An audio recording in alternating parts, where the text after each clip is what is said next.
ಕೆಳಗಡೆ ಪರ್ಚೇಸ್ ಮಾಡಿದ್ರಿ? ಅದೇ ಸರ್, ಮೈ ರಿಪ್ಲೇ ಸ್ಟೇಟ್ಮೆಂಟ್ ಇದೆ, ಅದರಲ್ಲಿ ಪೇಜ್ ನಂಬರ್ 7 ಇದೆ. ನಾನ್ ಪ್ರಾಸಿಕ್ಯೂಷನ್ ಇವರಪ್ಪ ಬಂದು ಅಲ್ಲಿ ಒಂದು ಲಾಬಿ ಮಾಡ್ಬಿಟ್ರು ಸರ್ ಇವರಪ್ಪ. ಯಾವ ಡಾಕ್ಯುಮೆಂಟ್ ಕೆಳಗಡೆ ಪರ್ಚೇಸ್ ಮಾಡಿದ್ರಿ? ಅದೇ ಸರ್, ಮೈ ರಿಪ್ಲೇ ಸ್ಟೇಟ್ಮೆಂಟ್ ಇದೆ, ಅದರಲ್ಲಿ ಪೇಜ್ ನಂಬರ್ 7 ಇದೆ. 11 ಸ್ಕೆಚಿಂಗ್ ನಾನು ಅಪ್ಲೈ ಮಾಡಿದೆ. ADLR ಕಡೆಯಿಂದ ಈ ಕೇಸ್ ಕೋರ್ಟ್ ಮಾಡ್ಬಿಟ್ಟು ರಿಜೆಕ್ಟ್ ಮಾಡಿಸ್ತಾ ಒಂದ್ ನಿಮಿಷ, ನೀವೇ ಅನ್ಯಾಯ ಮಾಡ್ಕೊಂಡಿದೀರ, ನಾವ್ ಏನ್ ಮಾಡಕ್ಕಾಗುತ್ತೆ? ಅಲ್ಲ ಸರ್, ಈಗ ಸೂಟ್ ಫೈಲ್ ಮಾಡ್ಬಿಟ್ಟು ಡಿಸ್ಮಿಸ್ ಮಾಡಿಸ್ಕೊಂಡಿದೀರಾ. ಅದಾಯ್ತಲ್ಲ ಸರ್. ಈಗ ಹೈಕೋರ್ಟ್ ಡೈರೆಕ್ಟ್ ಡೆಪ್ಟಿ ಕಮಿಷನರ್ ಏನು ಮಾಡಕ್ ಬರೋದಿಲ್ಲ.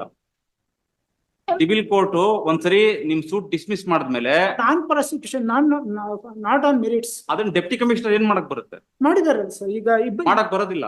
ಇಬ್ಬರಿಗೂ ರಿಜಿಸ್ಟ್ರೇಟ್ ಮಾಡಿದಾರಲ್ಲ. ಸುಳ್ಳು ಹೇಳ್ತಾರೆ, ತಂದೆ ತಾಯಿ ಖರೀದಿ ಮಾಡಿದಂತ ಆಸ್ತಿ ಅಂತ ಮೈನ್ ಪಾಯಿಂಟ್ ಆಗ್ತಾರೆ. ಮತ್ತೆ ನೋಡಿದ್ರೆ ಜಾಯಿಂಟ್ ಪ್ರಾಪರ್ಟಿ ಅಂತಾರೆ. ಮತ್ತೆ ಕೇಳ್ಬೇಕಿತ್ತು, ತಂದೆ ತಾಯಿ ಮಾಡಿದ ಪ್ರಾಪರ್ಟಿ ಆಗಿದ್ರೆ 40 ವರ್ಷ ಆದ್ಮೇಲೆ ಬಂದು ಸುಮ್ನೆ ಕೇಸ್ಗಳು ಹಾಕೊಳ್ತಾ ಬರ್ತಾರೆ. ನೋಟಿಸ್ ಆರ್ಡರ್ ಇಲ್ಲ, ಹೆಂಗ್ರಿ ಬಂದ್ರಿ ಇವರು? ನನಗೆ ಗೊತ್ತಿಲ್ಲ ಸರ್, ಗೊತ್ತಿಲ್ಲ, ಅವರೇ ಬಂದಿದ್ದಾರೆ. ನಿಮ್ಗೆ ಹೆಂಗ್ ಗೊತ್ತಾಯ್ತು ಇದು ಫೈಲ್ ಮಾಡೋದು ಪಿಟಿಷನ್? ಇವರು ಹೇಳಿದ್ರು ನನಗೆ. ಅವರೇ ಹೇಳಿದ್ರಾ? ಹೌದು ಸರ್. ಅಲ್ಲ, ಈ ಕೇಸ್ ಫೈಲ್ ಮಾಡಿದ್ದೀನಿ. ಅದಂಗೆ ಇವರು ಅಲ್ಲಿ ಬಂದ್ಬಿಟ್ಟು ಜಮೀನಲ್ಲಿ ನೋಟಿಸ್ ಆರ್ಡರ್ ಆಗಿಲ್ಲ ಕೋರ್ಟಿಂದ, ಜಮೀನಲ್ಲಿ ಕಲ್ಲು ಉಳಿಸ್ತಾ ಇದ್ರು. ಅದಕ್ಕೆ ಇಲ್ಲ, ನಾನು ಇದನ್ನ ಕೋರ್ಟ್ ಹಾಕಿದ್ದೀನಿ ಅಂತ ಹೇಳಿ ಅಲ್ಲ, ಕೋರ್ಟ್ ಹಾಕಿದ ಮಾತ್ರಕ್ಕೆ ನೋಡಿ ಸರ್, 11 ಸ್ಕೆಚಿಂಗ್ ನಾನು ಅಪ್ಲೈ ಮಾಡಿದೆ. ADLR ಕಡೆಯಿಂದ ಈ ಕೇಸ್ ಕೋರ್ಟ್ ಮಾಡ್ಬಿಟ್ಟು ರಿಜೆಕ್ಟ್ ಮಾಡಿಸ್ತಾ ಒಂದ್ ನಿಮಿಷ ಕೋರ್ಟ್ ನಲ್ಲಿ ಕೇಸ್ ಫೈಲ್ ಮಾಡಿದ್ದೀನಿ, ದಯವಿಟ್ಟು ಇದನ್ನ ಗಮನ ತಗೊಳ್ಳಿ ಅಂತ ನಾನು ಹೇಳಿದ್ದೆ. ಅದಕ್ಕೆ ನಾನು ರಿಕ್ವೆಸ್ಟ್ ಫೈಲ್ ಮಾಡಿದ್ದೀನಿ. Against the order dated 7/1/2014 passed by the Assistant Commissioner. Yes. Where is that order? Assistant Commissioner order ಇದೆ. ನೀವು ರಿವಿಷನ್ ಪಿಟಿಷನ್ ಫೈಲ್ ಮಾಡಿದ್ದು ಅಸಿಸ್ಟೆಂಟ್ ಕಮಿಷನರ್ ಆರ್ಡರ್ ಕ್ವಶನ್ ಮಾಡಿ. ಇಲ್ಲ ಸರ್, DC ಅವರ ಆರ್ಡರ್. ರೀ, ಡೆಪ್ಟಿ ಕಮಿಷನರ್ ಮುಂದೆ question ಮಾಡಿದ್ದೇನು? Assistant commissioner order ಎಲ್ಲಿದೆ? Order assistant commissioner pass ಮಾಡೋ ಆರ್ಡರ್ ಎಲ್ಲಿದೆ? ನಂದು ರಿಪ್ಲೇ ಸ್ಟೇಟ್ಮೆಂಟ್. ಡೆಪ್ಟಿ ಕಮಿಷನರ್ ಮುಂದೆ ನೀವು ಅಸಿಸ್ಟೆಂಟ್ ಕಮಿಷನರ್ ಆರ್ಡರ್ ಅವ್ರು ಕ್ವಶನ್ ಮಾಡಿದ್ರಲ್ಲ, ಅದ್ರ ಕಾಪಿ ಎಲ್ಲಿದೆ? DC ಅವರ ಆರ್ಡರ್ ಅಷ್ಟೇ ಹಾಕಿದ್ದೀನಿ ಸರ್. ಯಾಕೆ ನಾವು ಅಸಿಸ್ಟೆಂಟ್ ಕಮಿಷನರ್ ಆರ್ಡರ್ ನೋಡೋದು ಬೇಡವಾ? ಕಮಿಷನ್ ಆರ್ಡರ್ ಇದ್ದಾರೆ ಎಲ್ಲಿ ಅದನ್ನ ಕೇಳ್ತಾ ಇರೋದು? ಅನುಕ್ಷರ್ G ಅಂಡ್ ಅನುಕ್ಷರ್ F. ನೀವು ಫೈಲ್ ಮಾಡಿದ ಅಪೀಲ್ ಅಸಿಸ್ಟೆಂಟ್ ಕಮಿಷನರ್ ಮುಂದೆ. ಹೌದು ಸರ್. ಏನ್ ಚಾಲೆಂಜ್ ಮಾಡ್ಕೊಂಡು? ಅದೇ MR ನಂಬರ್ 14/2001. Yes sir. ಅದನ್ನ ಕ್ವಶನ್ ಮಾಡ್ಕೊಂಡು 2017 ಇಸ್ವಿಯಲ್ಲಿ ಅಪೀಲ್ ಹಾಕ್ತೀರಾ? ಹೌದು ಸರ್. ಅವರು ಅಸಿಸ್ಟೆಂಟ್ ಕಮಿಷನರ್ ಇದು ಏನು ಕಂಟೆನ್ಷನ್ ನಿಮ್ದು? ಇದು ಜಾಯಿಂಟ್ ಪರ್ಚೇಸ್ ಡೀಡ್ ಇದು. ಅವರಪ್ಪ ಒಬ್ಬರ ಹೆಸರಿಗೆನೆ ಬೈಲಪ್ಪ ಅವ್ರ ಹೆಸರಲ್ಲಿ ಖಾತೆ ಆಗಿತ್ತಾ? ಖಾತೆ ಒಬ್ಬರ ಹೆಸರಿಗೆನೆ MR ನಂಬರ್ 14/2001 ಪ್ರಕಾರ ಅದು ಅವರೊಬ್ಬರ ಹೆಸರಿಗೆ ಮಾಡಿಸ್ಕೊಂಡು. ಸರ್, ಪ್ರಾಪರ್ಟಿ ಪರ್ಚೇಸ್ ಸ್ವಲ್ಪ ಇರ್ರಿ. ಪ್ರಾಪರ್ಟಿ ಏನ್ ಕಂಟೆನ್ಷನ್ ನಿಮ್ದು ಅಸಿಸ್ಟೆಂಟ್ ಕಮಿಷನರ್ ಮುಂದೆ? ಅದು ಜಾಯಿಂಟ್ ಪರ್ಚೇಸ್ ಡೀಡ್ ಆದ್ರಿಂದ ನನಗೂ 50 ಜಾಯಿಂಟ್ ಪರ್ಚೇಸ್ ಡೀಡ್ ಆದ್ರಿಂದ joint purchase me and my brother sir. ಯಾವ ಡಾಕ್ಯುಮೆಂಟ್ ಮೈ ರಿಪ್ಲೇ ಸ್ಟೇಟ್ಮೆಂಟ್ ಎಲ್ಲ ಈ ಯಾವ ಡಾಕ್ಯುಮೆಂಟ್ ಕೆಳಗಡೆ ಪರ್ಚೇಸ್ ಮಾಡಿದ್ರಿ? ಅದೇ ಸರ್, ಮೈ ರಿಪ್ಲೇ ಸ್ಟೇಟ್ಮೆಂಟ್ ಇದೆ, ಅದರಲ್ಲಿ ಪೇಜ್ ನಂಬರ್ 7 ಇದೆ. ಪರ್ಚೇಸ್ ಅನೆಕ್ಷರ್ ಏನಾ ಅವ್ರದ್ದು? ಅವ್ರ ಸೇಲ್ ಡೀಡಾ? ನನ್ನ file annexure A 3/6/1980 sale deed. ಯಾರ್ಯಾರು ಪರ್ಚೇಸ್ ಮಾಡಿದ್ದು? A Puttabailaiah and Hanumantharaju sir. ಒಂದನೇ ಮಗ ಪುಟ್ಟ ಬೈರಯ್ಯನಿಗೆ ಮತ್ತು ಎರಡನೇ ಮಗ ಮೈನರ್ ಹನುಮಂತರಾಜು. ಅಲ್ಲಿ ನಮ್ಮ ತಂದೆಯವ್ರನ್ನ ಇವರು ಮೈನರ್ ಗಾರ್ಡಿಯನ್ ಅಂತ ತಗೊಳ್ತಾರೆ ಪತ್ರದಲ್ಲಿ. ಆದ್ರೆ ತಂದೆ ತಾಯಿ ಹನುಮಂತರಾಜು ಯಾರು? ನೀವು. ಪುಟ್ಟ ಬೈರಯ್ಯ ಯಾರು? ನಿಮ್ ತಂದೆ. ಇವ್ರೇನಾಗ್ಬೇಕು ನಿಮ್ ತಂದೆಗೆ? ತಮ್ಮ. ಇಬ್ಬರ ಹೆಸರಲ್ಲೂ ಪರ್ಚೇಸ್ ಮಾಡಿದ್ದಾರೆ. ಮೈನರ್ ಸರ್, ಮೈನರ್ ನಮ್ಮ ತಂದೆಯವ್ರನ್ನ ಮೈನರ್ ಗಾರ್ಡಿಯನ್ ಅಂತ ಹಾಕ್ಸ್ಕೊಳ್ತಾರೆ. ನಮ್ಮ ತಂದೆಯವ್ರಿಗೆ ಹೇಗೆ ಮೈನರ್ ಗಾರ್ಡಿಯನ್ ಆಗ್ಲಿಕ್ಕೆ ಸಾಧ್ಯ? ಅದನ್ನ ಅಸಿಸ್ಟೆಂಟ್ ಕಮಿಷನರ್ ಮುಂದೆ ಕ್ವಶನ್ ಮಾಡಕ್ ಆಗಲ್ಲ. ಅವೆಲ್ಲ ಸಿವಿಲ್ ಕೋರ್ಟ್ ಅಲ್ಲಿ ಡಿಸೈಡ್ ಆಗ್ಬೇಕು. ಅದನ್ನ ಡಾಕ್ಯುಮೆಂಟ್ ಅಲ್ಲಿ ಅವ್ರ ಹೆಸರು ಇದೆ, ನಿಮ್ ತಂದೆಯವ್ರ ಹೆಸರು ಇದೆ, ಆದ್ರಿಂದ ಇಬ್ಬರ ಹೆಸರು ಖಾತೆಯಲ್ಲಿ ಇರ್ಬೇಕು. ನಿಮಗೆ ನಿಮ್ ತಂದೆಯವ್ರು ಮಾತ್ರ ಸಪರೇಟ್ ಆಗಿ ಪ್ರಾಪರ್ಟಿ ಬರುತ್ತೆ ಅಂತ ನೀವ್ ಹೇಳಕ್ ಬರೋದಿಲ್ಲ. ಇಲ್ಲ ಸರ್, ಇದು ಸಂಪೂರ್ಣ ಅದನ್ನ ಡಿಸೈಡ್ ಮಾಡ್ಬೇಕು ಅಂದ್ರೆ ಸಿವಿಲ್ ಕೋರ್ಟ್ಗೆ ಹೋಗ್ಬೇಕು. ನಮ್ಮ ತಂದೆಯವರೇ ಈಗ ಆತರ ಆರ್ಡರ್ ಮಾಡಿದಾರಾ ಡೆಪ್ಟಿ ಕಮಿಷನರ್? ತಹಶೀಲ್ದಾರ್ ಏನಂತ ಮಾಡಿದಾರೆ ಡೆಪ್ಟಿ ಕಮಿಷನರ್? ಅದನ್ನ ಕ್ಯಾನ್ಸಲ್ ಮಾಡಿದ್ದಾರೆ, ತಹಶೀಲ್ದಾರ್ ಮಾಡಿದ್ದಾರೆ. ಕ್ಯಾನ್ಸಲ್ ಮಾಡಿ ಇಬ್ಬರ ಹೆಸರು ಇರ್ಲಿ ಅಂತ ಮಾಡಿದಾರಾ? ಇಬ್ಬರ ಹೆಸರು ಇರ್ಲಿ ಅಂತ. ಹೋಗಿದ್ದಾರೆ. ಸಿವಿಲ್ ಕೋರ್ಟ್ ಹೋಗಿದ್ದಾರೆ 94 ಅಲ್ಲಿ ಸಿವಿಲ್ ಕೋರ್ಟ್ಗೆ ಇವರೇ ಅಪೀಲ್ ಮಾಡಿ 2014 ಹಾ ಅಲ್ಲ 94 ಅಲ್ಲಿ ಇವರೇ ಸಿವಿಲ್ ಕೋರ್ಟ್ ಅಪ್ರೋಚ್ ಮಾಡ್ತಾರೆ ಸರ್. ಆ ಸಿವಿಲ್ ಕೋರ್ಟ್ ಇವರು ಅಪಿಯರೇ ಆಗಲ್ಲ, ಅಲ್ಲಿ ಕೇಸ್ ಕ್ಯಾನ್ಸಲ್ ಆಗುತ್ತೆ, ಡಿಸ್ಮಿಸ್ ಆಗ್ಬಿಡುತ್ತಾ? ನಾನ್ ಪ್ರಾಸಿಕ್ಯೂಷನ್ ಇವ್ರಪ್ಪ ಬಂದು ಅಲ್ಲಿ ಏನೋ ಒಂದು ಲಾಬಿ ಮಾಡ್ಬಿಟ್ರು ಸರ್. ಏನು ಇವ್ರಪ್ಪ ಮಾಡಿಲ್ಲ ಸರ್. ನಮ್ ತಂದೆ ತಾಯಿನ ಸಲ ಕೋರ್ಟ್ ಕರೆದಿದೆ, ಇವರು ಪ್ರೆಸೆಂಟೇ ಆಗಿದೆ.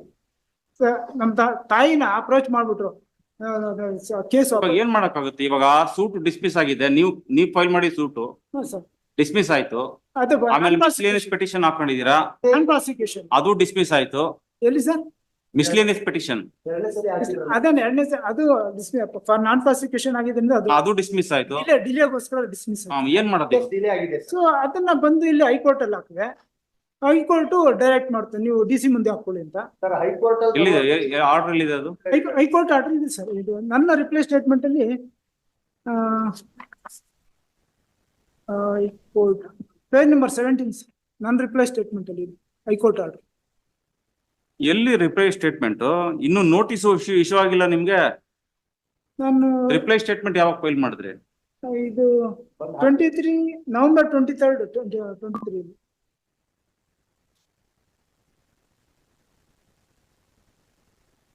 ಯಾವ್ದು document number? High court next page number 17. Writ petition ಅದು. Sir writ petition. Hmm. So ಅವರು ನೀವು DC ಇದು ಜಂಪ್ ಮಾಡಿ ಬಂದಿದ್ದೀರಾ, ಅದನ್ನ DC ಮುಂದೆ ಹಾಕೊಳ್ಳಿ, ಇದು ಜಾಯಿಂಟ್ ಪರ್ಚೇಸ್ ಪ್ರಾಪರ್ಟಿ ಅಂತ ಹೇಳ್ಬಿಟ್ಟು ಡೈರೆಕ್ಟ್ ಮಾಡ್ತು ನನಗೆ ಹೈಕೋರ್ಟ್. ಸರ್ ಎರಡನೇ ಬಾರಿ ಸಿವಿಲ್ ಕೋರ್ಟ್ ಅಲ್ಲಿ ಕೇಸ್ ಆಗಿದಾಗ 19 ವರ್ಷ ಡಿಲೇ ಆಗಿದೆ. ಮತ್ತೆ ಇವ್ರು ಅದೇ ವಾದನ ಹೇಳ್ತಾರೆ. ಅದನ್ನ ದಯವಿಟ್ಟು ನೀವೇ ಅನ್ಯಾಯ ಮಾಡ್ಕೊಂಡಿದೀರ, ನಾವ್ ಏನ್ ಮಾಡಕ್ಕಾಗುತ್ತೆ? ಅಲ್ಲ ಸರ್, ಈಗ ಸೂಟ್ ಫೈಲ್ ಮಾಡ್ಬಿಟ್ಟು ಡಿಸ್ಮಿಸ್ ಮಾಡಿಸ್ಕೊಂಡಿದೀರಾ, ಅದಾಯ್ತಲ್ಲ ಸರ್. ಈಗ ಹೈಕೋರ್ಟ್ ಡೈರೆಕ್ಟ್ ಡೆಪ್ಟಿ ಕಮಿಷನರ್ ಏನು ಮಾಡಕ್ ಬರೋದಿಲ್ಲ. ಸಿವಿಲ್ ಕೋರ್ಟ್ ಒಂದ್ಸರಿ ನಿಮ್ ಸೂಟ್ ಡಿಸ್ಮಿಸ್ ಮಾಡಿದ್ಮೇಲೆ non prosecution not on merits, ಅದನ್ನ ಡೆಪ್ಟಿ ಕಮಿಷನರ್ ಏನ್ ಮಾಡಕ್ ಬರುತ್ತೆ? ಮಾಡಿದಾರಲ್ಲ ಸರ್. ಈಗ ಮಾಡಕ್ ಬರೋದಿಲ್ಲ. ಇಬ್ರಸ್ಗೂ ರೀಇನ್ಸ್ಟೇಟ್ ಮಾಡಿದಾರಲ್ಲ ಪ್ರಶ್ನೆ ಮಾಡಿದ್ದೀನಿ. ಇಬ್ರಸ್ಗೂ ರೀಇನ್ಸ್ಟೇಟ್ ಮಾಡಿದ್ದಾರೆ ಸರ್. ಮಾಡಕ್ ಬರೋದಿಲ್ಲ. ಇಲ್ಲ ಸರ್, ಜಾಯಿಂಟ್ ಪ್ರಾಪರ್ಟಿ ಇದೆ, ಜಾಯಿಂಟ್ ಪರ್ಚೇಸ್ ಪ್ರಾಪರ್ಟಿ ಹೆಂಗೆ? ಆ ಡಿಕ್ಲರೇಷನ್ ನೀವು ತಗೊಳ್ಳೋದ್ರಲ್ಲಿ ನೀವು ಸೋತಿದ್ದೀರಾ, ಅದ್ರ ಮೇಲೆ ಡೆಪ್ಟಿ ಕಮಿಷನರ್ ಏನು ಮಾಡಕ್ ಬರೋದಿಲ್ಲ. ಈಗ ನಾನು ಹೇಗೆ ಕ್ಲೈಮ್ ಮಾಡ್ಬೇಕು ಸರ್? ಹಾಗಾದ್ರೆ ಎಲ್ಲಿ ಮತ್ತೆ ನಾನು ಸಿವಿಲ್ ಕೋರ್ಟ್ ನೀವು ಅದೇ ಮ್ಯಾಟರ್ನ ನೀವು ಹೆಂಗಾದ್ರೂ ಮಾಡಿ ನೀವು ಒಂದು ಅಪೀಲ್ ಆದ್ರೂ ಹಾಕಿ ಅಥವಾ ಸೆಕೆಂಡ್ ಅಪೀಲ್ ಆದ್ರೂ ಹಾಕಿ ಏನಾದ್ರೂ ಮಾಡಿ ಆ ಜಡ್ಜ್ಮೆಂಟ್ ನ ನೀವು ಸೆಟ್ ಅಸೈಡ್ ಮಾಡಿಸ್ಕೊಂಡು ಒಂದು ಎಂಟ್ರಿ ಮಾಡೋರು ತಗೋಬೇಕು. ಡೆಪ್ಟಿ ಕಮಿಷನರು ಅಸಿಸ್ಟೆಂಟ್ ಕಮಿಷನರ್ ಏನು ಮಾಡಕ್ ಬರೋದಿಲ್ಲ ಸರ್. ಹೈಕೋರ್ಟ್ ಡೈರೆಕ್ಷನ್ ಒಂದ್ ಸೆಕೆಂಡ್. ಅದು ನೀವು ಅಸಿಸ್ಟೆಂಟ್ ಕಮಿಷನರ್ ಮುಂದೆ ಹೋಗೋ ಬದಲು ಡೈರೆಕ್ಟ್ ಆಗಿ ಡೆಪ್ಟಿ ಕಮಿಷನರ್ ಮುಂದೆ ಹೋಗಿದ್ದೀರಾ ಅನ್ಬಿಟ್ಟು ಅದನ್ನ ಡಿಸ್ಮಿಸ್ ಮಾಡಿ ಮತ್ತೆ ವಾಪಸ್ ನಿಮ್ಗೆ ಕಳ್ಸಿದಾರ ಅಲ್ಲಿಗೆ. ಅದರಿಂದ ಏನು ಪ್ರಯೋಜನ ಇಲ್ಲ sir. High court order page number 4 sir. B that it may be fact remains that petitioner herein is claiming mutation entry effect in respect of subject land in the strength of sale deed 3680 which could disclose that under the said sale deed petitioner and his brother, that is first respondent, have purchased the subject property.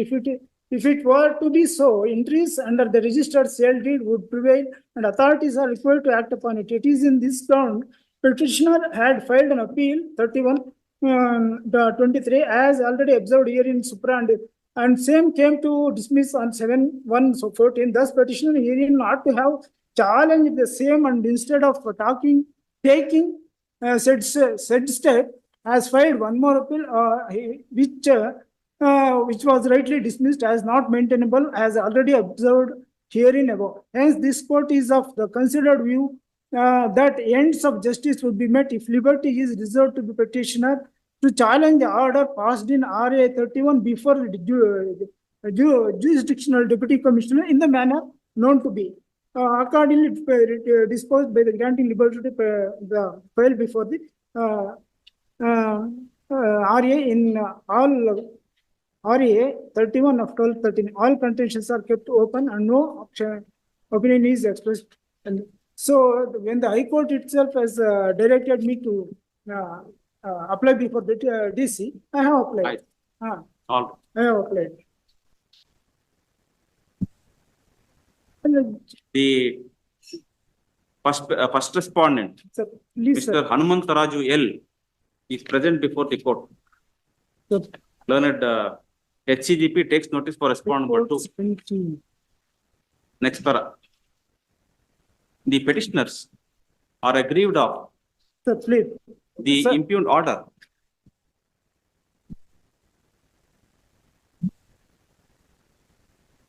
dated Sir, 21st of February 2022, passed by the Deputy Commissioner, Bangalore Rural District. sir, please.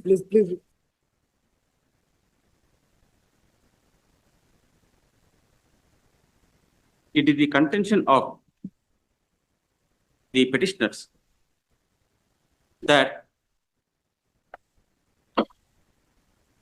a suit for declaration filed at the hands of respondent number 1 herein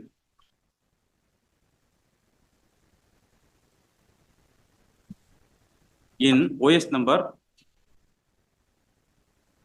51 of 1994 came to be dismissed.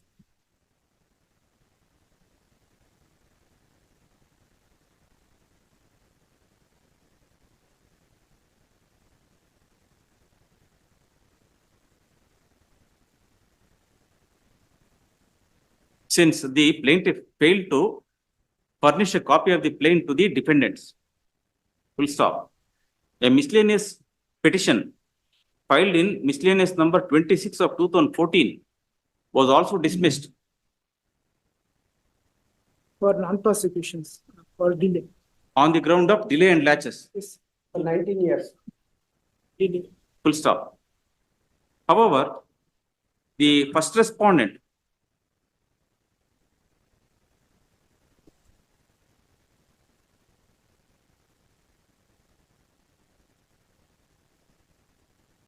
filed an appeal in RA 384 of 2017 challenging mutation entry made in MR number 14 of 2000-2001.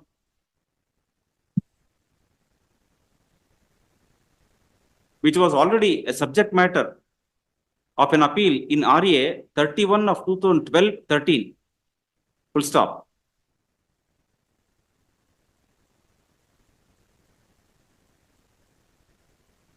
RA, this court noticed the fact that RA 384 of 2017 was also dismissed by an order dated 15/9/2018 on the ground that the appeal filed earlier in RA 31 of 2012-13 had attained finality, and on the ground of principles of res judicata being applicable,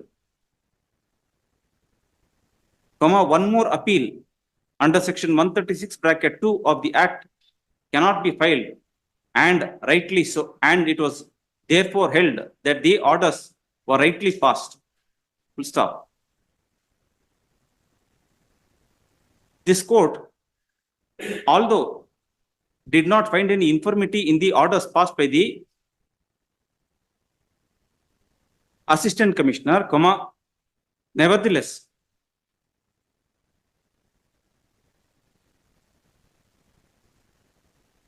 this court, in order to meet the ends of justice,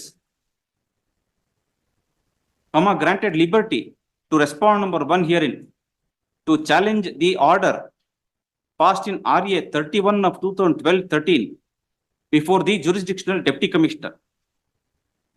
And consequently, the impugned order has been passed by the deputy commissioner. Full stop. The petitioner party in person, however, submits that when a suit for declaration filed at the hands of respondent number 1 was dismissed, comma, it was impermissible for the deputy commissioner to get into disputed questions of title. Full stop.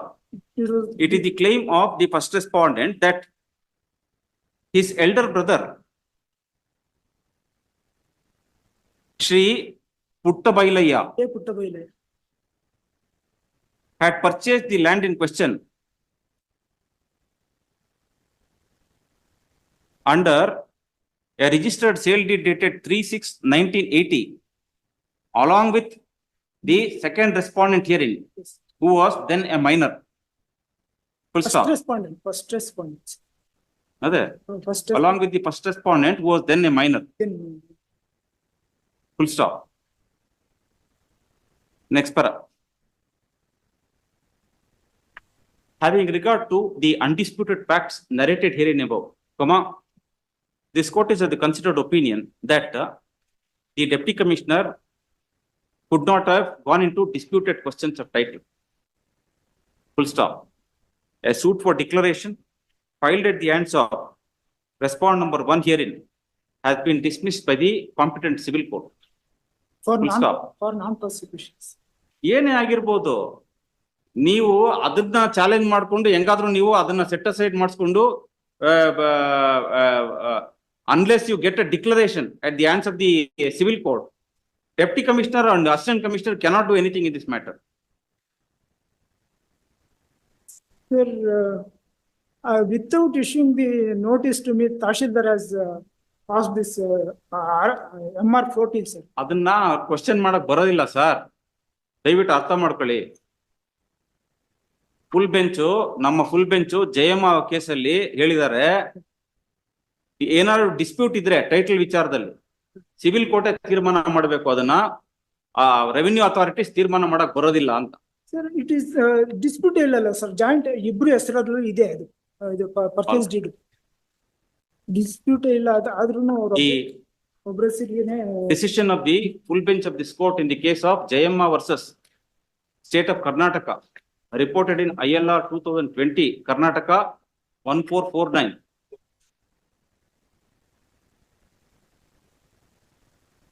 Settles the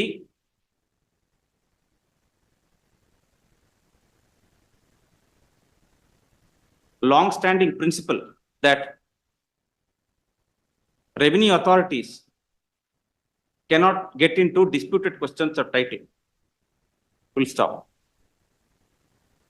Therefore, comma, unless and until the first respondent is able to get a declaration at the hands of the competent civil court, comma, the revenue entries shall continue as it was in terms of the earlier mutation order in MR number 14 of 2000-2001. Full stop. Next para. Consequently, the writ petition is allowed. The impugned order dated 21st of February 2022, passed by the Deputy Commissioner, is hereby quashed and set aside. If this court was if this court directed me to go to civil court again to get the declaration, I would have got it by now. But now it should not be stayed, sir. Please, sir. It should not be stayed, please. I have taken note of the fact that a direction was issued by this court, and that is why the Deputy Commissioner has passed the order. Yeah. I have taken note of that. So if Yes. if this court had directed me to go to the civil court and Anbaradilla. get the declaration, ಬರೋದಿಲ್ಲ. Yes. ಈಗ ನಾನು ಮತ್ತೆ Please take legal advice and do it in accordance with law. Yes. Serial number 8, Virupakshaya PM.